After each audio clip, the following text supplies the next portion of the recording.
오늘은 좀 특별한 곳을 소개해드리려고 합니다. 제가 지난주에 친구 생일 기념으로 철판 다이닝집에 갔다 왔거든요.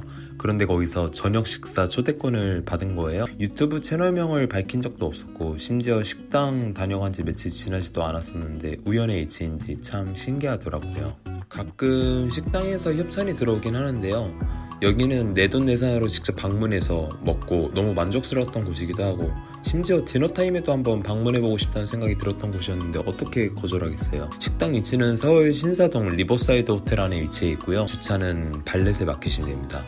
여기 리버사이드 호텔이 가성비가 좋아서 은근 밥 먹기 괜찮은 식당들이 많은데요. 기회가 되면 나중에 한번 소개해드리는 걸로 하고, 태판 요리는 크게 보면 일본식과 미국식으로 나눠지는데요. 여기 카와베 테판야끼는 일본식 태판 요리를 선보이는 곳입니다. 카와베 테판야끼는 일본에서 미슐랭 투스타 출신 다메시마 류우치 총괄 셰프를 필두로 운영하고 있는 곳이에요. 다메시마 류우치 셰프님이 누군지 좀 알아보니까요, 도널드 트럼프 전 미국 대통령과 가베 신조 전 일본 총리의 첫 만찬 장소로 유명한 긴자 데판야키 미쉐린 투스타 우카이테이를 총괄했던 일본 최고의 셰프로 명성이 자자하더라고요. 그만큼 근본 있는 철판 요리를 즐길 수 있는 곳입니다. 호텔 외관은 지은 지 오래되었지만 여기 태판야끼집은 가격대가 있는 만큼 그만큼 이 식당을 열 때 인테리어도 그렇고 요리사분들도 그렇고 고급 다이닝으로서 신경을 많이 쓴 느낌을 받았어요.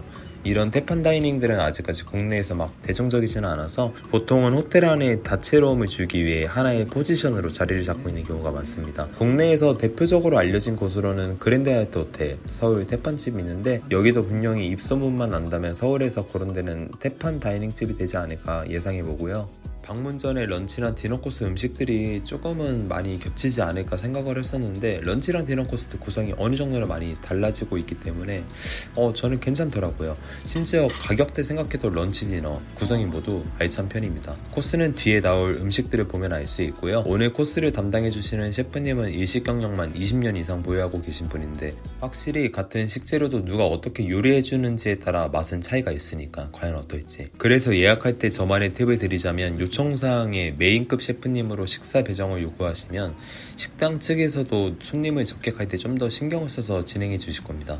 이제부터 코스 소개해 드릴게요. 먼저 나온 건 전체 요리. 전체 요리는 에피타이저로서 뒤에 나올 음식들을 위해 입맛을 끌어올려주는 역할이 굉장히 중요한데요. 상큼한 가지 카르파초와 각종 야채, 치즈가 들어있네요. 식감적으로는 다채로운 느낌을 주고 먹으면 항상 상큼한 맛이 많이 들어서 입맛을 싹 올려주는 역할을 잘 잡아줬어요. 다음에 나온 건 스프, 밤으로 만든 겁니다.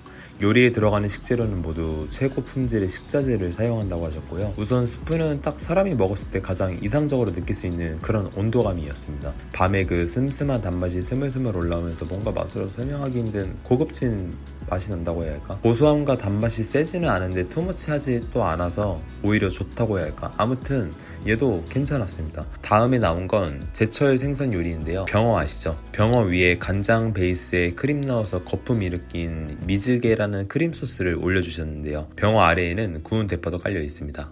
병어는 조림으로 많이 먹는 생선답게 입에 넣으면 녹아 없어진다라는 느낌이 들 정도로 부드러웠고요. 그리고 간장 소스에 한번 담갔다 내주셔서 그런지 생선 자체의 간도 은은하게 배어 감칠맛이 좋더라고요. 그리고 같이 내주신 이 크림 소스, 부드러우면서 달콤함을 더해져 먹었을 때 생선의 부드러운 식감, 간장의 짭조름한 맛, 크림의 부드럽고 단맛이 은은하게 어우러져 풍미가 아주 괜찮았습니다.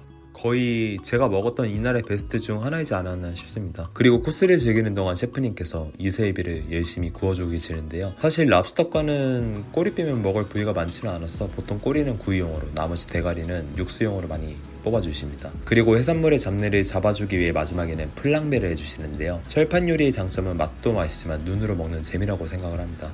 잠시 감상하시죠.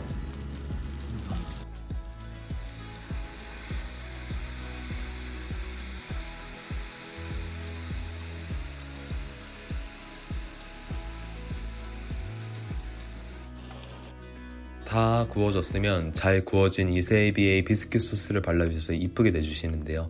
저는 한 입 먹자마자 입안에 가득 풍기는 이 바닷가재류의 풍미, 사실 정확한 명칭은 닭새우입니다. 일본에서 예로부터 진상품으로 올리거나 현재도 축제나 행사에서 부유함을 비는 상징적인 메뉴로 귀하게 취급되는데요. 랍스터보다 식감은 부드러우면서 수분감이 촉촉한 게 특징이라고 합니다. 제가 실제로 먹으면서 랍스터랑 맛은 흡사하지만 식감적으로는 확실히 더 부드럽게 잘 씹히긴 하더라고요. 이 이세비만 먹어도 바다내음 플러스 감칠맛이 좋긴 하지만 같이 내주신 이 비스킷 소스에 찍어 먹으면 한층 더 풍미를 느끼며 맛있게 즐길 수 있습니다. 참고로 이 비스킷 소스 안에는 이세비 내장 소스를 넣어주셔서 녹진한 맛도 났고요. 바닷내가 스물스물 올라오는 것도 너무 좋았거든요. 아스파라거스랑 먹어도 조합이 좋습니다. 이런 고급 다이닝 음식의 특징이라고 하면은 자극적이지는 않으면서 신선하고 건강한 식재료로 맛을 잘 이끌어내주는 게 저는 포인트라고 생각을 하거든요. 근데 이런 부분에 있어서 저한테 만족감을 잘 주더라고요.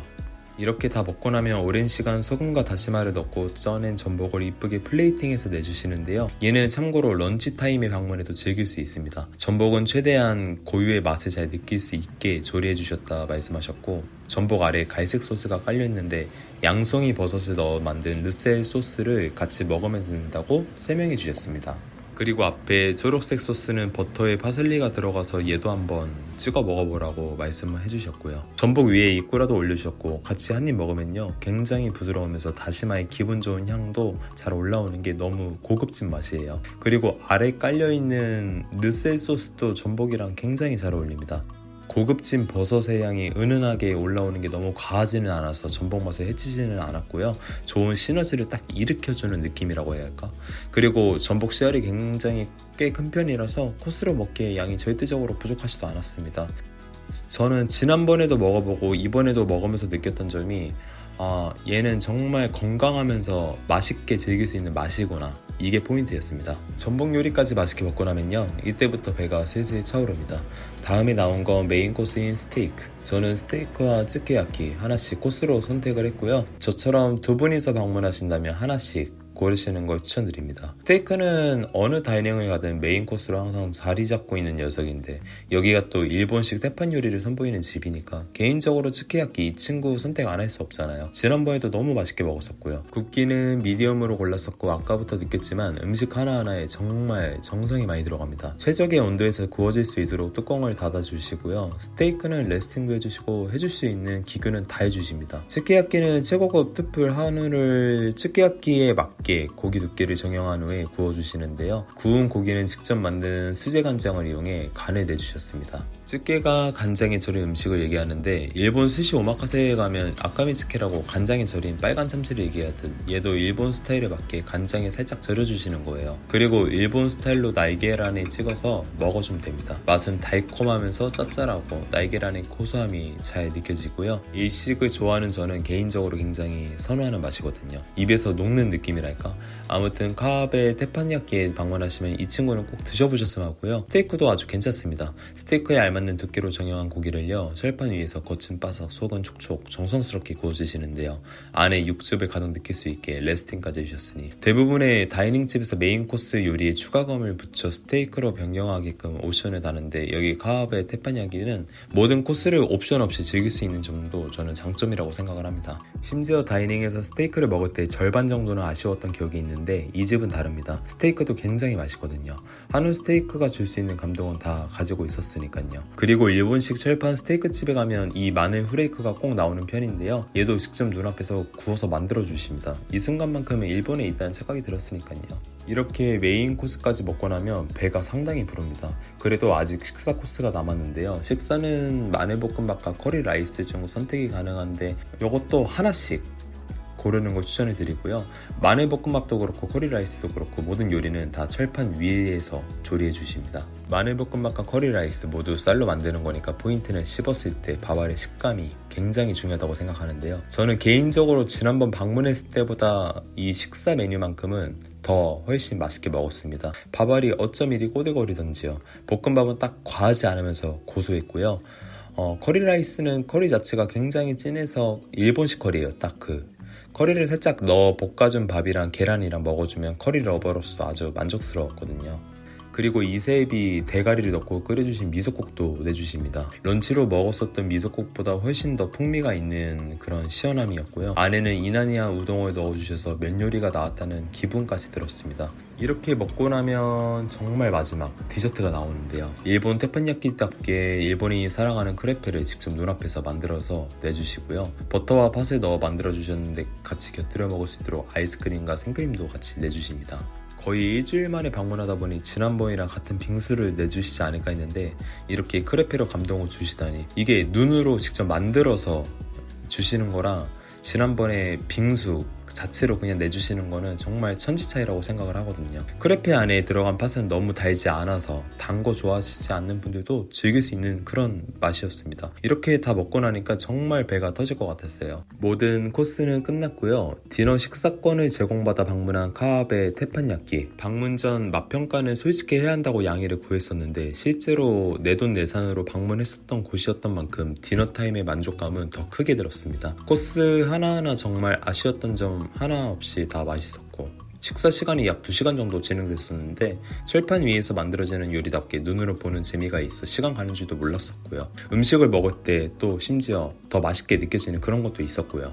그리고 중간중간 셰프님의 음식 설명과 이야기를 듣는 것도 즐거웠었고, 고급 식재료와 프라이빗한 공간, 고급진 분위기, 훌륭한 맛의 다이닝으로서의 역할을 다 가지고 있다고 생각이 들었습니다. 저는 런치 디너 모두 방문해본 입장에서 술과 페어링하며 코스를 즐기고 싶다면 디너를 추천드리고 싶고요. 특히 이세비로 만든 미역국과 구이가 정말 예술이었거든요. 아니면 가볍게 기분 정도만 내고 싶다 하면 런치 코스도 추천을 드립니다. 아무튼 현재 식당에 방문하면 레터링 서비스라든지 식사 금액의 10%도 할인을 받을 수 있으니까 특별한 날에 정말 맛있고 좋은 분위기에서 식사를 즐기고 싶은 분들이라면 카하베 테판야끼 아주 만족스러우실 겁니다. 한번 방문해보세요. 저는 다음에 더 맛있는 소식으로 찾아뵙겠습니다.